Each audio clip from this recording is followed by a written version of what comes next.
Good morning students. इस video में हम आपको आरोह पुस्तक भाग नंबर 1 से कविता नंबर 4 यानी कि कविता जो यहाँ है कविता नंबर 5 घर की याद से अभ्यास के प्रश्न उत्तर लेकर के आए हैं। तो सभी बच्चे इन अभ्यास के प्रश्न के उत्तर जो हैं उनकी ओर विशेष ध्यान दें और अपनी उत्तर पुस्तिका में इनको लिखें। पानी के रात भर गिरने और प्राण मन के घिरने में परस्पर क्या संबंध है।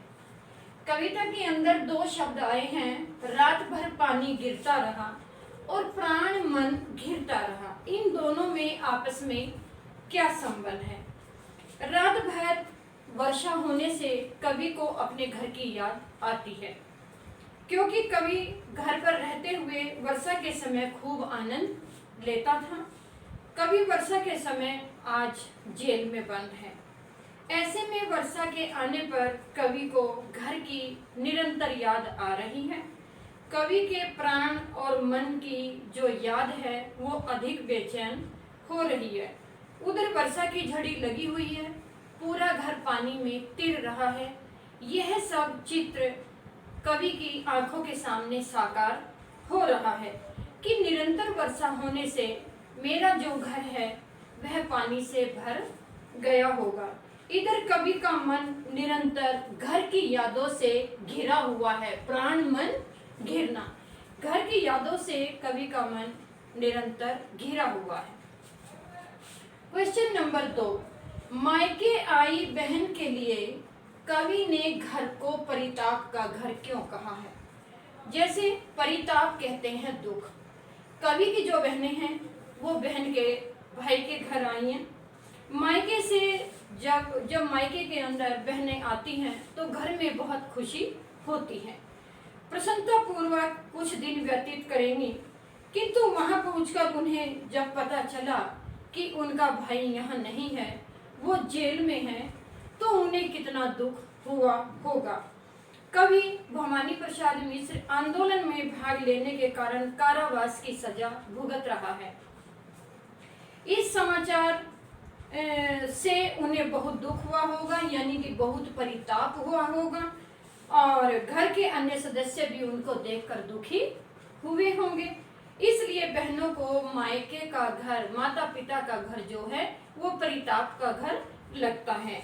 क्वेश्चन नंबर 3, पिता के व्यक्तित्व की किन विशेषताओं को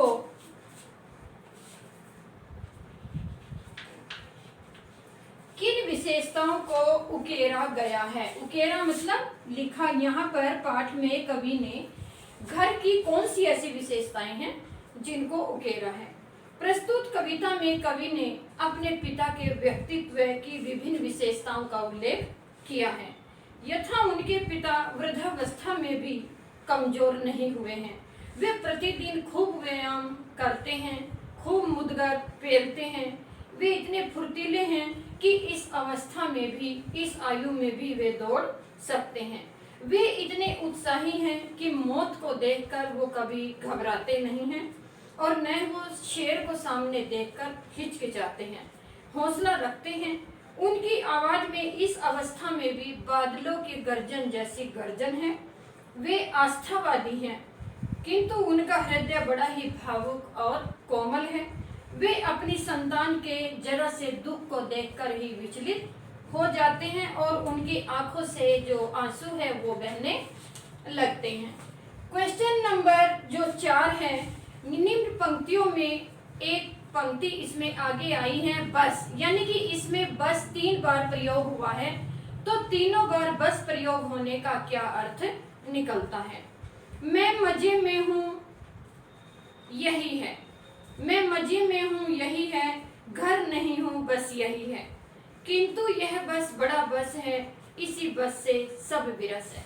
अब कवि ने इस बस में अनेक बार के प्रयोग होने पर उसका अर्थ बताया है कि इसके अंदर यमक अलंकार का एक सुंदर उदाहरण प्रस्तुत किया गया है, जिसके आने से काव्य सौंदर्य में वृद्धि हुई है।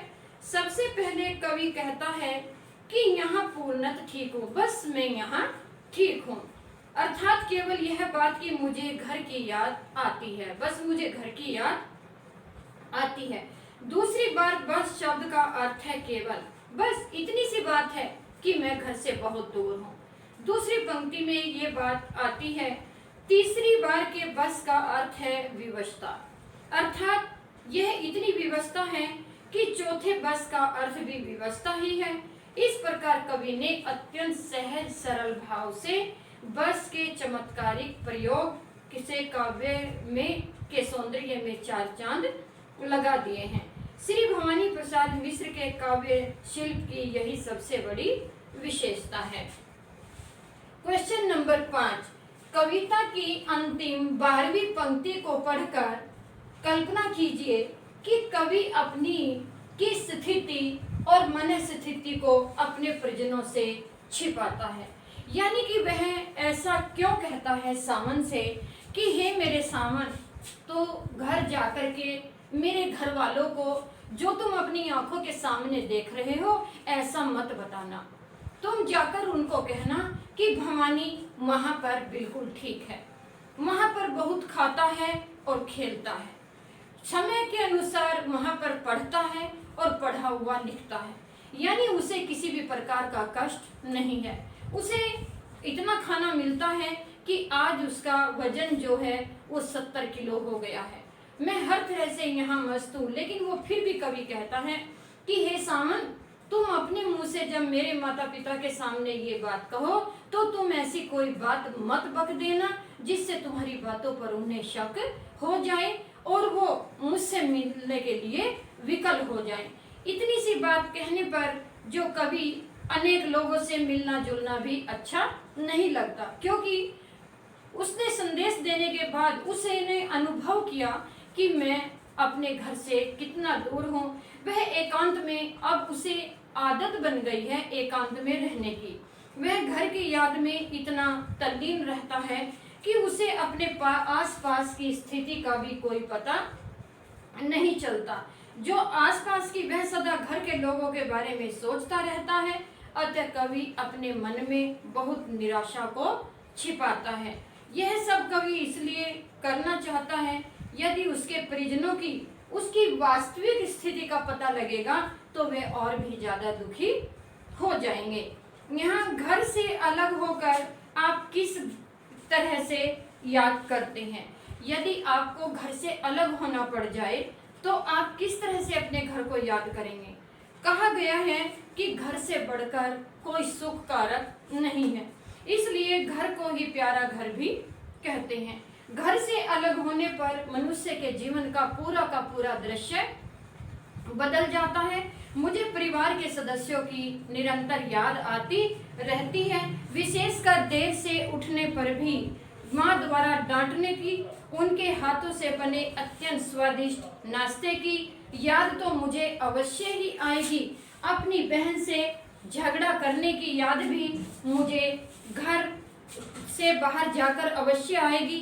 पिताजी के उपदेशात्मक वाक्यों की गूंज भी निरंतर मेरे कानों में पड़ती रहेगी।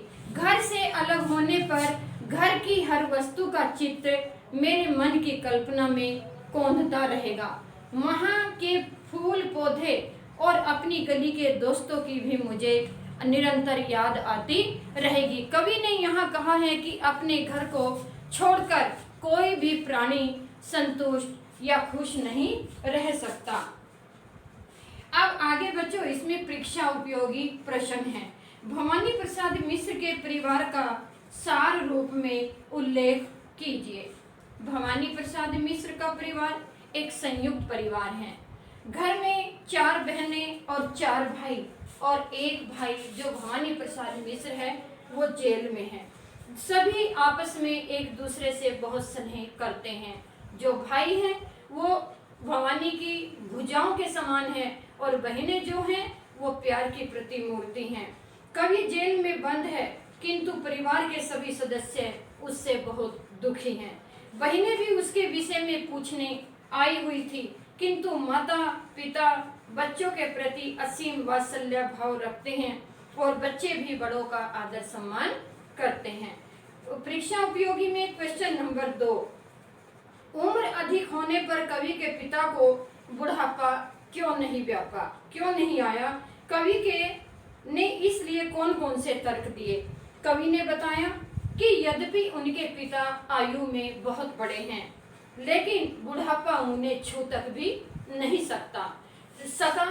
इस उम्र में भी वे बहुत व्यायाम करते हैं, बहुत कसरत करते हैं, मुदगर हिलाते हैं, और यानी कि अभी भी वो इतना दौड़ते हैं कि दौड़ने में भी उनके बराबर या उनकी कोई बराबरी नहीं कर सकता। आज भी उनमें काम करने की स्फूर्ति या शक्ति बहुत है। वे आज भी शक्तिशाली हैं और प्रातः उठकर दंड पेलना उनका जैसे एक नियम है। दंड पेलने से ही उनका शरीर हष्ट पुष्ट है। वे युवकों की भांति दौड़ लगा लेते हैं। वे उत्साह से भरकर खूब खिलखिलाते हैं और आंधी की गति की भांति काम करते हैं। मार्ग में आने वाली किसी भी बाधा को देखकर वो विचलित नहीं होते। नेक्स्ट क्वेश्चन, कवि ने सावन को अपने विषय में क्या क्या बताने का अनुरोध किया है? कवि ने सावन से अपनी सच्चाई छुपाकर पिताजी के प्रति सहानुभूति रखने व उनको सांत्वना देने का अनुरोध किया है। उन्होंने अनुरोध किया है कि वह घर जाकर पिताजी से कहे कि मैं यहाँ पर बहुत खुश हूँ, बहुत मस्त हूँ। वह कारावास में पढ़ने लिखने का काम करता है या फिर समय मिलता है तो चरखा काटने का काम करता है। वह खूब खेलता है, मस्त रहता है, दुख को पास भी फटकने नहीं देता, उसको खाने को बहुत मिलता है। यानी कि आज मेरा वजन भी 70 किलो हो गया है। अपने पिता को उसके संबंध में अच्छी खबर मिले जिसने माता पिता का मन अधिक खुश हो जाए। क्वेश्चन नंबर 4, कवि को माता पिता के अतिरिक्त और कौन कौन याद आ रहे हैं? कवि को जेल में रहते हुए अपने माता पिता के साथ साथ 4 भाइयों और 4 बहनों की याद आ रही है, जो सावन के महीने में अपने मायके यानी अपने माता पिता के परिवार में सदस्यों को मिलने के लिए आई हैं। भाई उसके लिए सदा सहायक रहे हैं और उनकी भुजा के समान है। बहनों को प्यार के बराबर माना गया है। क्वेश्चन नंबर 5, कवि का भरा पूरा घर आज उसकी बहनों को परिताप का घर क्यों लग रहा है? यानी कि वो घर उन्हें दुख का घर क्यों लग रहा है? यद्यपि कवि के पास सुख स्नेह के सभी साधन हैं, सदा सहायक बने रहने वाले भाई, प्यार करने वाली 4 बहनें और ममता से परिपूर्ण हृदय वाले माता पिता विद्यमान हैं, किंतु कवि स्वयं उनके बीच नहीं है। यही उन्हें बहुत बड़ा परिताप है। जब कवि जेल में बंद है उसकी कमी सबको खटकती है। बहनों के लिए आज उनका घर परिताप का घर लगता है। यानी कि भवानी के वहां न रहने से घर के सदस्य सभी बहुत दुखी हैं। क्वेश्चन नंबर 6, कवि की माँ के जीवन की प्रमुख विशेषताओं का उल्लेख कीजिए। कवि की माँ यद्यपि शिक्षित नारी नहीं है, वह अनपढ़ है, उसे पढ़ना लिखना नहीं आता, लेकिन ममता और वात्सल्य की वह मूर्ति है। वह एक भोली भाली नारी है, एक धैर्यशील नारी है।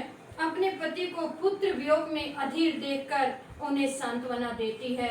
देखिए, यदि आप इस तरह से रोएंगे तो आपको देखकर बच्चे भी बहुत दुखी होंगे। वह अपने पति को धीरज बंधाती है, उसका स्नेह व ममता विशाल है।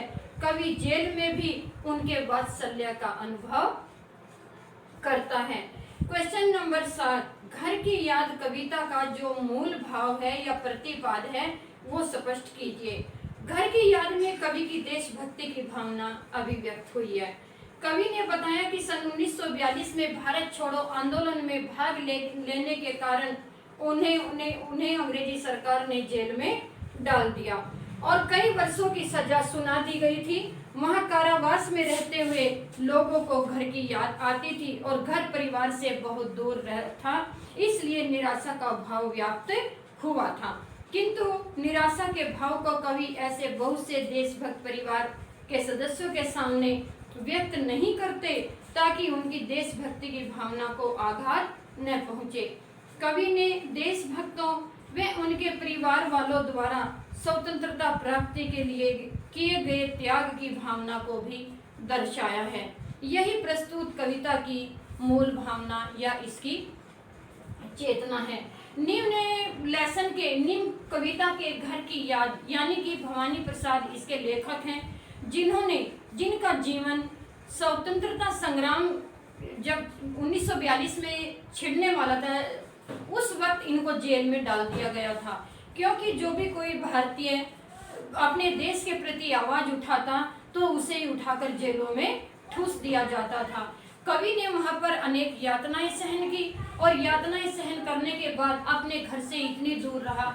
घर वाले, माता पिता बहुत सीधे संपन्न व्यक्ति थे, फिर भी वो कवि की जो याद थी उन्हें निरंतर अखरती थी और ये सोचते थे कि उन्हें अपना घर सब सुनना सुनना लगता। कहाँ कवि के पिताजी चारों बेटों के ऊपर इसको भवानी प्रसाद मिश्र को सोने पे सुहागा मानते थे, लेकिन भवानी प्रसाद ने खुद अपने शब्दों में कहा है कि जब पिताजी वहाँ मेरी कमी को देखते होंगे तो वे चारों बेटे उनको बहुत हेटे लगते होंगे, यानी कि निम्न लगते होंगे। बच्चों, इसके जो प्रश्न उत्तर मैंने अभी आपको करवाए हैं, ये आपको अपनी उत्तर पुस्तिका में लिखने हैं और साथ साथ में याद भी करने हैं।